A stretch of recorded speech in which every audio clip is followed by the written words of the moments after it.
मैंने आप लोगों को सिखाया था कि जब भी आप linear equation of two variable solve करेंगे तो आपके पास दो मेथड्स होंगे। पहला मेथड आपका क्या होगा? ज्योमेट्रिकल मेथड, यानी कि जिसमें आप ग्राफिकल मेथड से उसको सॉल्व करेंगे। हेलो। फिर सेकंड मेथड आपके पास होगा अलजेब्रिक मेथड, और अलजेब्रिक मेथड में भी हम लोगों ने तीन मेथड पढ़े। पहला मेथड, दूसरा मेथड और तीसरा। पहला मेथड क्या था? Substitution method. जैसा कि आप ऊपर देख रहे हो 3x plus y is equal to 30 and 2x plus 5y is equal to 33। अगर आज तक किसी बच्चे ने इस वाले चैप्टर की क्लास नहीं ली, लेकिन अभी अगले 10-5 मिनट अगर वो सीरियस रहता है तो उसको सब कुछ समझ में आ जाएगा अब तक का। तो चलो जल्दी से। सब्स्टिट्यूशन मेथड ये कहता है कि या तो तुम पहला पकड़ लो चाहे तुम दूसरा पकड़ लो। पहला पकड़ लें, चलो। जैसे ही आप पहला पकड़ते हो आप कहते हो कि 3x plus y is equal to बच्चे 30। फिर आप यहां से x की वैल्यू निकाल लो तो 3x is equal to कितना हो जाएगा? बोलो बोलो 30 minus y, और x is equal to कितना हो जाएगा? 30 minus y upon 3। क्या आप ये बात कह पाए? अगर आप ये बात कह पाए तो ध्यान से सुनिएगा। इस x की वैल्यू को आपने 1 से निकाला है, आप 2 में पुट कर दीजिए। जल्दी से आइए, जल्दी से, come on. 2 in bracket x की वैल्यू कितना रखिएगा? 30 minus y upon 3 plus 5y is equal to 33। मैं थोड़ा सा चीजों को फास्ट करूंगा, फास्ट इन द सेंस थोड़ा सा स्टेप गायब करेंगे। टेंशन मत लेना, being a 10th class student तुम्हें दिक्कत नहीं होगी। चलो कमान जल्दी से इस 2 को अंदर ले जाओ। यहाँ पे हो गया 60 minus 2i। अब सुनो, इसी समय 15y is equal to 33 में 3 से मल्टीप्लाई करोगे 99। क्या यहाँ तक किसी बच्चे को कोई तकलीफ? हेलो, कम ऑन इधर। कोई दिक्कत? नहीं। अब चलो इधर आओ। 15 में से 2 गया 13y। 13y is equal to 99 minus 60 39 y is equal to यहाँ से आ गया 3। क्या किसी बच्चे को कोई तकलीफ? No sir. Substitution method it's very very very easy. Hello, आया आपको समझ में? पक्का। चल, अगर y बराबर 3 आ गया, इसका मतलब y की वैल्यू हम कहाँ पे? चलो यहीं पे रख दो ना यार, यहीं पे रख दो। तो x की वैल्यू क्या आ जाएगी बताओ? 30 minus 3 upon 3 is equal to कितना बच्चे? 30। यहाँ पे 27 upon का 3 is equal to कितना गया? 9। इसका मतलब x is equal to कितना आ गया? 9। यानी x और y की वैल्यू क्या आई? 3 और 9। and this was the first method which is known as substitution method। Are you okay? Yes sir। Comfortable? आज जो पहले दिन आए हैं आपको भी क्लियर है एकदम 100%? Hello Aditya, ready? चलो हम सेकंड मेथड आपका जो है एलिमिनेशन मेथड ही ले लेते हैं। चलो फिर से आप उसी चीज को लीजिएगा कि 3x plus y is equal to 30, और यहाँ पे लीजिएगा 2x plus 5y is equal to 33। यहाँ तक किसी को दिक्कत होनी नहीं चाहिए क्योंकि अभी तक मैंने केवल क्वेश्चन उतारा है। ठीक है ना? यहाँ तक तो कोई दिक्कत नहीं होनी चाहिए। चलो आ जाओ। एलिमिनेशन का मतलब ये होता है किसी एक को एलिमिनेट कर दो, भगा दो, काट दो, फेंक दो। तो कैसे करोगे? जब तक 2 में से चाहे x को या y को किसी एक को बराबर कर दिया जाए। अब मुझे ऐसा लगता है कि अगर तुम y को बराबर करते तो ज्यादा मजा आता। क्यों? इसलिए क्योंकि ऊपर वाले में पूरे में 5 से मल्टीप्लाई कर दो। बोलो हाँ या ना? जैसे ही करा 5 दिया 15x प्लस 5y 150 और 150। जैसे ही आपने बराबर कर लिया बच्चे, आप तुरंत घटा दो। जैसे ही आप घटाते हो नीचे के साइन बदल जाते हैं, माइनस माइनस माइनस। बोलो हाँ या ना? प्लस माइनस आपका एलिमिनेट हो गया। That's why this is called the elimination method. क्यों? इसलिए क्योंकि y एलिमिनेट हो गया, डिसअपीयर हो गया, गायब हो गया, आपने भगा दिया उसको। कोई दिक्कत? चलो आ जाओ यहाँ पे।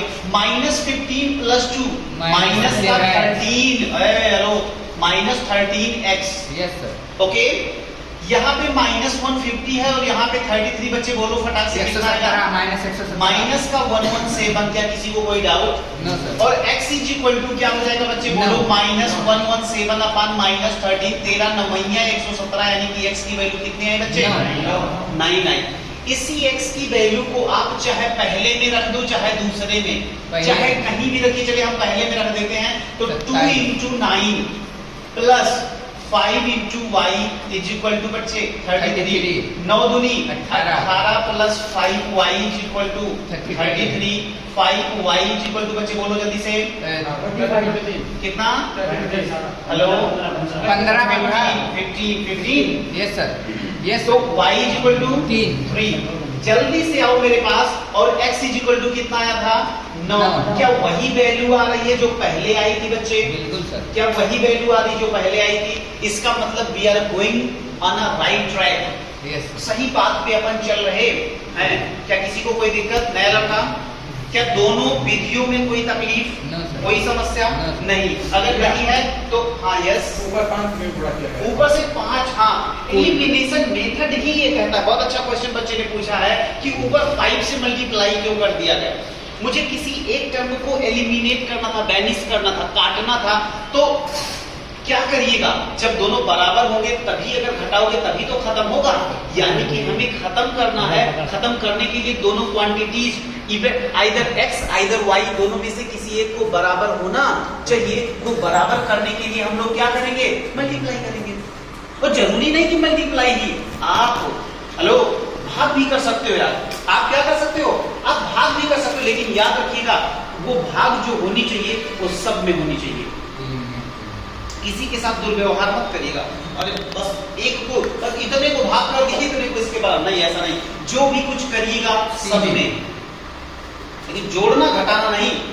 ये तुच्छ काम मत करिएगा, हायर काम करिएगा। या तो भागे या तो बुरा।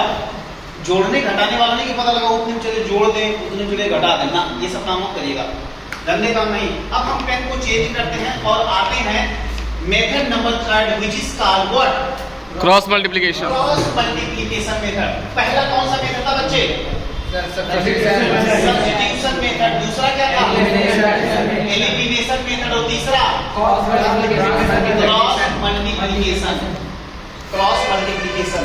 जैसे ही बात क्रॉस मल्टीप्लिकेशन की आती है, फिर से आप वही करिए। क्या?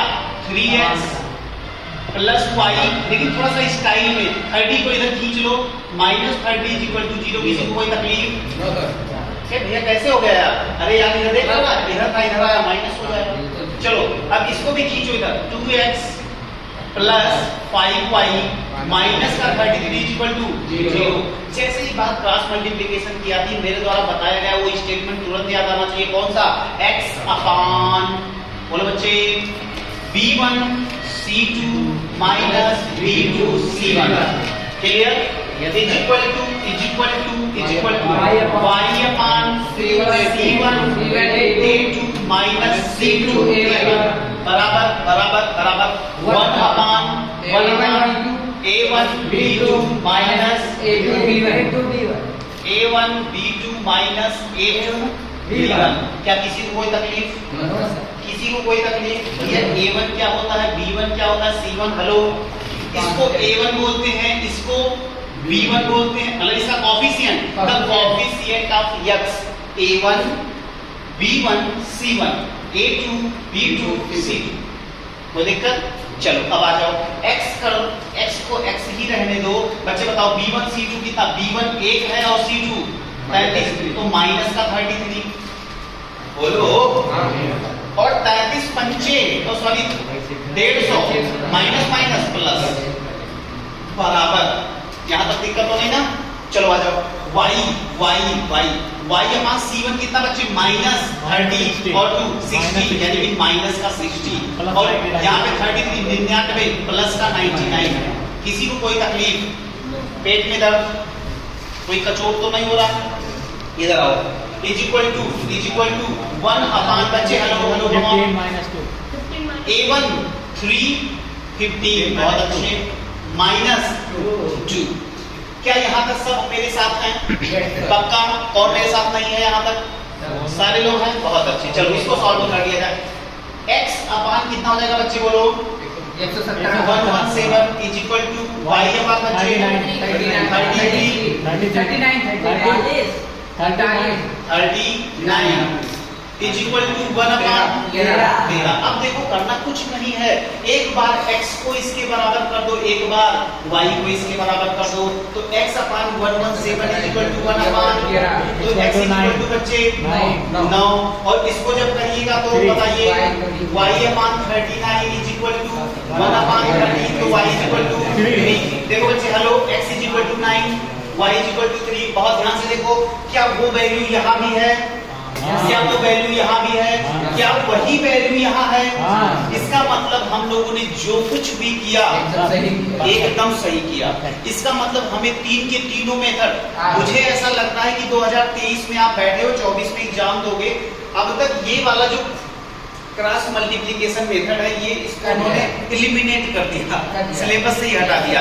लेकिन सिलेबस में हो या ना हो इससे हमें मतलब नहीं, हमें मेथड पता होना चाहिए। समझ में आ रही बात की नहीं? क्योंकि इससे आपकी ना स्मार्टनेस आती है, आपके पास जितना ज्यादा ज्ञान उतना ज्यादा आप स्मार्ट। तो स्मार्ट स्टूडेंट बनने के लिए जरूरी है कि आपको तीनों मेथड आना चाहिए। हाँ ठीक है, अब नहीं आएगा, सिलेबस में नहीं है तो कोई मतलब नहीं है, लेकिन हमें आ तो रहा है ना। क्या तीनों क्लियर हुआ? Yes, sir. पक्का? Yes, sir. 100%? Yes, sir. Sure? Yes, sir.